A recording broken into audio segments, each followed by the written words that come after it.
नमस्कार बालमित्रांनो. आज आपण प्राण्यांचा जीवनक्रम हा मजेदार धडा शिकणार आहोत. तुम्ही कुत्रा, फुलपाखरू, कोंबडी, मांजर बघितले आहे का? त्यांची पिल्ले कशी जन्माला येतात? कुत्रा व कुत्र्याचे पिल्लू यात साम्य आहे. परंतु फुलपाखरू व अळी यात कोणते साम्य दिसते का? तर उत्तर आहे नाही. कोंबडी अंडी घालते, त्या अंड्यातून पिल्ले बाहेर पडतात. मांजरीची पिल्ले अंड्यातून बाहेर पडतात का? चला तर मग आता पाहूया प्राण्यांची वाढ. शेळीचे करडू आणि पूर्ण वाढ झालेली शेळी यांच्या रूपात फारसा फरक नसतो. मांजरीची पिल्ले आणि मोठे मांजर यांच्यातही फारसा फरक नसतो. पिल्लू आईच्या पोटात वाढते, आईच्या पोटातून जन्म घेते. ही प्राणी अंडी घालत नाही. कावळा, कोळी, सरडा ही प्राणी अंडी घालतात. मुंग्या, फुलपाखरे, मासे, बेडूक, साप ही प्राणी अंडी घालतात. या प्राण्यांची अंडी सहसा आपल्याला पाहण्यात येत नाहीत. अगदी चिंटुकल्या प्राण्यांची अंडी खूपच लहान असतात. ही बघा, यात मुंग्यांची अंडी आहेत. ही कोळीची अंडी आहेत. ही तर आपल्याला सहजासहजी दिसणारही नाहीत. म्हणून हे प्राणी अंडी घालताना आपल्या लक्षात येत नाही. परंतु कोंबडी अंडी घालते हे आपल्याला नक्की पाहता येते. कोंबडीची अंडे सहज दिसू शकतील इतपत मोठी असतात. कोंबडी अंडी घालते. अंड्यांमध्ये पिल्लांची वाढ होण्यासाठी उभेची गरज असते. त्यासाठी अंडी घातल्यानंतर कोंबडी अंड्यावर बसून राहते. अंड्यातील पिल्ले हळूहळू वाढतात. वाढ पूर्ण झाली की अंड्याचे कवच फोडून बाहेर पडते. पिल्ले मोठी होईपर्यंत कोंबडी त्यांची काळजी घेते. तुम्हाला माहिती आहे का, जेव्हा कोंबडी अंडी घालते, उबवते, त्यावेळी ती अंड्यांच्या काळजीपोटी आक्रमक बनते. अंड्याच्या जवळ कोणी आले तर त्यांच्या अंगावर धावून जाते. अशा प्रकारे अंड्यापासून कोंबडीपर्यंतचा हा प्रवास असतो. यालाच रूपांतरण असे म्हणतात. शेळीचे करडू आणि शेळी यांच्यात सारखेपणा आहे. कोंबडीचे पिल्लू आणि कोंबडी यांच्यातही सारखेपणा आहे.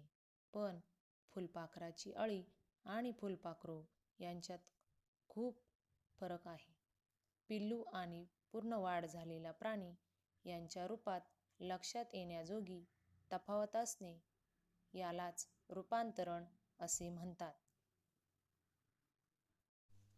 सुंदर आकाराची व निरनिराळ्या रंगांची फुलपाखरे आपल्या परिसराचा एक हिस्साच आहे.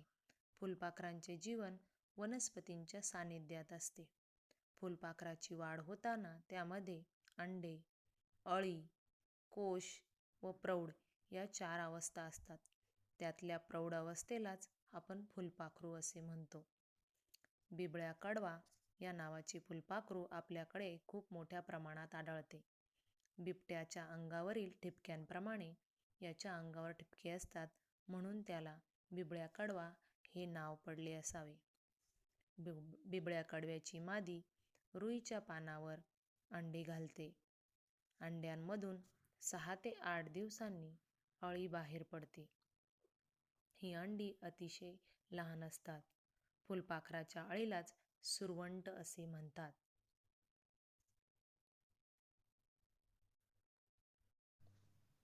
फुलपाखराचा सुरवंट अंड्यातून बाहेर पडतो आणि लगेच खायला सुरुवात करतो. ज्या पानावरील अंड्यातून तो बाहेर पडतो ते पानही तो कुरतडून खायला सुरुवात करतो. त्याचा खाण्याचा वेग इतका असतो, त्यामुळे त्याची वाढ खूप झपाट्याने होते. आता नवीन शब्द शिकूया. शरीराला वाढ होताना अपुरे पडणारे शरीराचे आवरण म्हणजेच कात होय. अशा रीतीने सुरवंट 3 ते 4 वेळा कात टाकतो. शेवटची कात टाकण्यापूर्वी सुरवंट एखाद्या देठावर किंवा पानावर रेशमासारख्या धाग्याची गुंडी विणतो. या गुंडीवर तो स्वतःला लटकवून घेतो. त्यावेळी कात टाकली की आतील कोश दिसू लागतो. वाढीच्या या अवस्थेला कोशावस्था असे म्हणतात.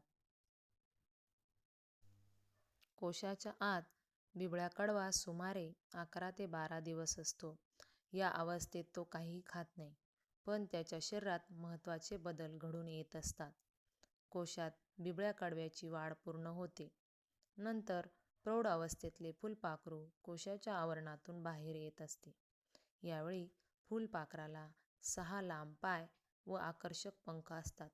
सर्व फुलपाखरांची वाढ याच पद्धतीने होत असते. आपल्याला चित्रात फुलपाखराचे जीवनक्रम दिसत आहे. या पद्धतीने सर्व फुलपाखरांची वाढ होत असते. आपण काय शिकलो? कोंबडीच्या अंड्यांमध्ये पिल्लांची वाढ होण्यासाठी कोंबडी अंडी उबवते. फुलपाखराच्या वाढीच्या अंडी, अळी, कोश, प्रौढ या 4 अवस्था असतात. बिबळ्या कडवा या नावाची फुलपाखरू रुईच्या पानावर अंडी घालते आणि त्यातून अळी बाहेर पडते. तिला सुरवंट म्हणतात. वाढ पूर्ण झाल्यावर सुरवंट कोशावस्थेत जातो. कोशातून पूर्ण वाढ झालेली फुलपाखरू बाहेर पडते. त्यावेळी त्याला 6 लांब पाय असतात, आकर्षक पंख असतात. अशा पद्धतीने आपण प्राण्यांचा जीवनक्रम हा पाठ बघितलेला आहे. आता तुमच्या सर्वांसाठी स्वाध्याय. अंडी घालणारी व अंडी न घालणारी प्राणी, पक्षी यांची यादी करा. धन्यवाद.